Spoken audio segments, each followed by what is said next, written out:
कैसे हो मेरे प्यारे बच्चों। और आज फिर से आपके सामने मैं हूँ और एक बहुत ही प्यारा सा टॉपिक लेकर। ये टॉपिक ना कि केवल आपके सिलेबस में मिलेगा, बल्कि ये टॉपिक आपके घर वाले, आपके पड़ोसी, इवन पूरे हिंदुस्तान में बच्चों से लगाकर बड़े तक, बूढ़ों तक इस टॉपिक से बहुत कुछ सीख सकते हैं। और ये टॉपिक बहुत ही अच्छा है, जो कि ICSE बोर्ड ML अग्रवाल की बुक में क्लास 10th के सिलेबस में चैप्टर नंबर 2 बैंकिंग है। इस बैंकिंग के माध्यम से हम बहुत सारी चीज़ें हम पता कर सकते हैं, हम अपने ही, क्योंकि आज के समय में कॉमन सी बात है कि लोगों घर में RD होती है, FD होती है, लोग जो है सेविंग अकाउंट रखते हैं, तो उसमें कितना पैसा जमा करना किया उन्होंने, कितना उनको इंटरेस्ट मिला, वो इंटरेस्ट उनको सही मिल रहा है कि नहीं मिल रहा है, इसके बारे में इससे आप पूरी तरह से बिल्कुल सही कैलकुलेशन कर सकते हैं।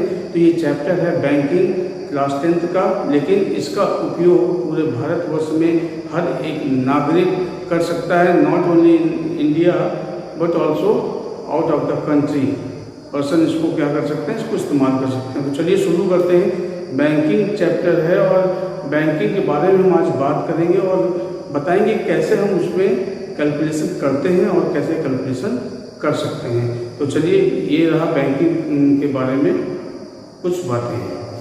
पुराने समय में दोस्तों, जब राजाओं महाराजाओं का समय था, तो जो लोग अमीर हुआ करते थे, पैसे वाले थे, वो क्या करते थे, सामान्य लोगों की, मतलब गरीब लोगों की, ज़रूरतमंद लोगों की जो है वो प्रॉपर्टी को या कुछ और रखकर उसके बदले में वो क्या करते थे, उसको कुछ पैसे देते थे और वो उससे प्रॉफिट भी कमाते थे और लोगों का काम भी चलता था। उस समय भी लोग जो है बहुत ज़्यादा गरीब हुआ करते थे अगर, तो वो क्या करते थे, उधार लेने के काम करते हैं, कर्जा लेके काम करते थे। लेकिन उस समय में एक प्रॉब्लम ये थी कि साहूकार, आपने भी सुना होगा कि साहूकार एक बार किसी को अगर उधार दे दे तो उसके साथ पुश्तें निपट जाती थी, लेकिन उसका वो उधार कभी ख़त्म नहीं होता था और वो इतना रेट ऑफ इंटरेस्ट लगाते थे। धीमे धीमे जो है देश आज़ाद हुआ और उसके बाद जो है ये प्रणाली आई कि एक ऐसा स्थान होना चाहिए जहाँ पर इंसान अपना पैसा सुरक्षित कर सके और उस पैसे का उपयोग वो बैंक किसी काम में करके जो है देश का विकास भी करे और लोगों के धन को सुरक्षित भी रखे। तो इस प्रकार से बैंकिंग का जन्म हुआ, बैंक का जन्म हुआ। और बैंक में जो बहुत सारे प्रोसेस हैं जो किए जाते हैं, वो आपको भी पता है कि बैंक क्या क्या काम कर सकती है। बैंक डिपॉजिट जमा कराती है, बैंक उधार देती है, बैंक आपको लॉकर की सुविधा उपलब्ध कराती है, बैंक आपको ट्रेवलर चेक देती है जो टूरिस्ट के लिए होता है, बैंक आपको जो है आपको लोन प्रोवाइड कराती है, बैंक विभिन्न प्रकार के खाते खुलवाती है। तो इस प्रकार से बैंक ने बहुत सारा काम करना शुरू कर दिया। तो बैंक का जो मेन काम है, चलिए हम उसके बारे में बात करते हैं कि बैंक आखिर वास्तविक तौर पे कितने प्रकार के अकाउंट्स ओपन करता है और उससे हमें क्या क्या फायदे हैं। तो बैंक जो स्पेशली जो काम करती है, कौन कौन से अकाउंट खोलती है, तो पहला अकाउंट है सेविंग बैंक अकाउंट, सेकेंड है करेंट बैंक अकाउंट, थर्ड है fixed deposit account and fourth है रिकरिंग डिपॉजिट अकाउंट। अब आइए इसके बारे में समझते हैं अकाउंट है कौन से ये। तो आइए बात करते हैं अकाउंट के बारे में। पहला है saving bank account. Saving bank account में हम क्या करते हैं, अपनी छोटी छोटी सेविंग्स को जाके जमा कर सकते हैं और उसको कभी भी निकाल सकते हैं। हमने आज पैसा जमा किया, कल निकाल लिया, हमने 3 दिन लगातार पैसा जमा किया, तुरंत निकाल लिया।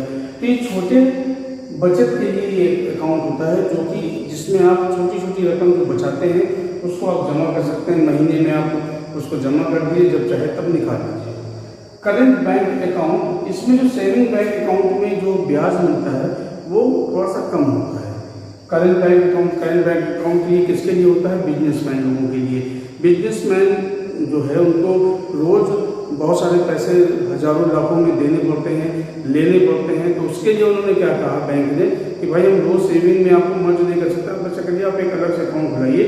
तो उसको खुला दिया गया करेंट बैंक अकाउंट। इसमें बैंक कस्टमर को कोई ब्याज नहीं देती, बल्कि उसको सुविधा देने के लिए उससे कुछ पैसे ईयरली कट कर लेती है। Fixed deposit account, fixed deposit account का मतलब है, फिक्स्ड का मतलब ये फिक्स हो गया, डिपॉजिट का मतलब जमा फिक्स हो गया, मतलब आपने जो दिया वो एक निश्चित समय के लिए फिक्स हो गया, 5 साल के लिए, 3 साल के लिए, 2 साल के लिए। और इस पर मिलने वाला ब्याज जो है सबसे ज़्यादा होता है फिक्स्ड डिपॉजिट अकाउंट पे। क्यों? क्योंकि ये रकम एक निश्चित समय के लिए आप भी नहीं निकाल सकते अगर जरूरत है तो ये हो गया फिक्स्ड डिपॉजिट अकाउंट और हो गया रिकरिंग डिपॉजिट अकाउंट, जिसको हम आरडी बोलते हैं, जो आज के समय में हर घर में पाई जाती है।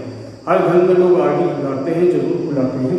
तो ये है आरडी मतलब रिकरिंग डिपॉजिट अकाउंट। इसमें हर एक महीने एक निश्चित रकम निश्चित समय के लिए जमा की जाती है और उसके बाद बैंक जो है उसको उस पर ब्याज जोड़कर पैसे दे देता है। तो इस चैप्टर में हम बात करेंगे रिकरिंग डिपॉजिट अकाउंट मतलब आपका जो है आरडी की बात करें, कैसे हम आरडी के इंटरेस्ट को निकाल सकते हैं और कैसे हम उसकी मैच्योरिटी वैल्यू को पता कर सकते हैं। तो उसको पता करने के लिए दो फॉर्मूले हैं जिसको मैं आपको बताने जा रहा हूँ।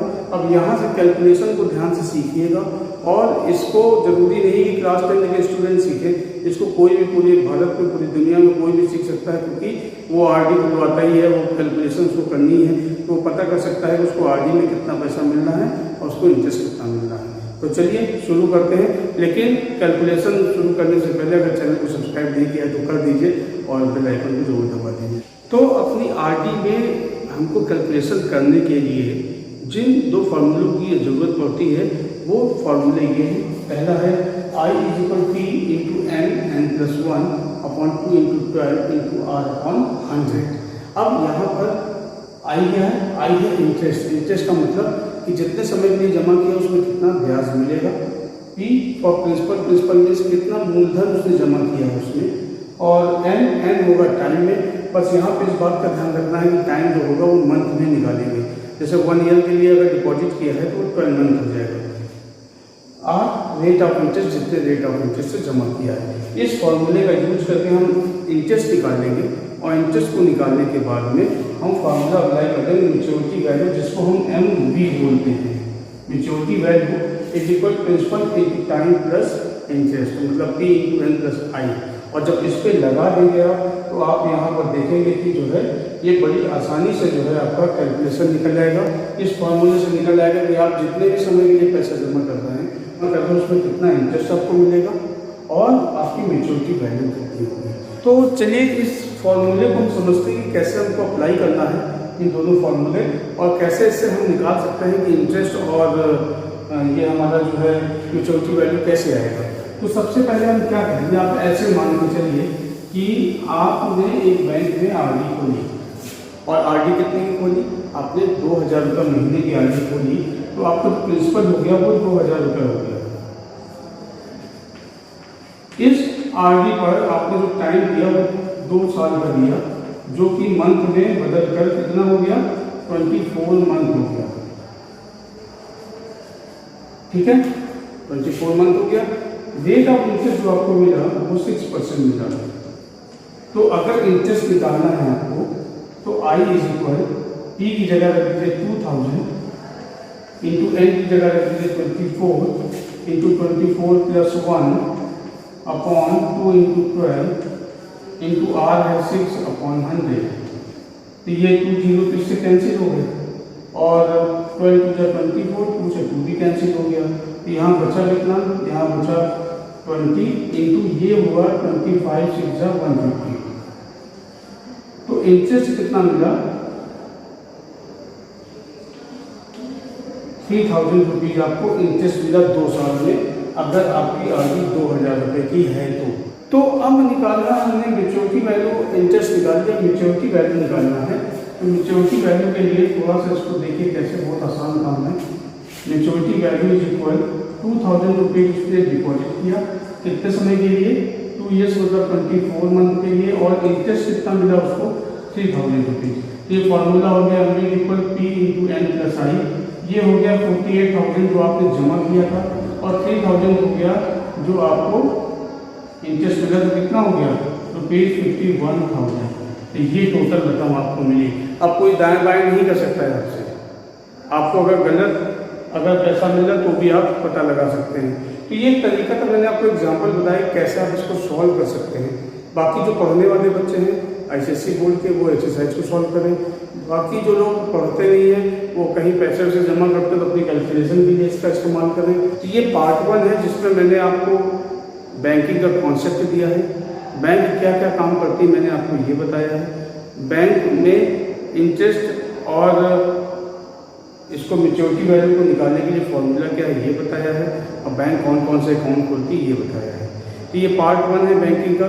इसके सेकंड पार्ट में मैं इसके आधार पर आपको कैलकुलेशन करना सिखाऊंगा, और इसको ज़रूर देखिएगा कि कैलकुलेट कैसे करते हैं, और कैलकुलेशन देखने के बाद में आपको पूरी तरह समझ में आएगा कैसे करना। अभी आप कोशिश करिएगा, नहीं आएगा तो उसका सेकंड पार्ट जरूर देखिएगा। ये पार्ट 1 है बैंकिंग पार्ट 2 आपको कल या परसों में मिल जाएगा। तो अगर वीडियो अच्छा लगा हो तो अपना प्यार दें, चैनल को सब्सक्राइब करें और अपने दोस्तों को भी शेयर करें, और ऐसी वीडियो के लिए साथ बने रहें। मिलते हैं अपने नेक्स्ट वीडियो में, तब तक के लिए bye bye, take care, have a great time, God bless you all, love you all, bye.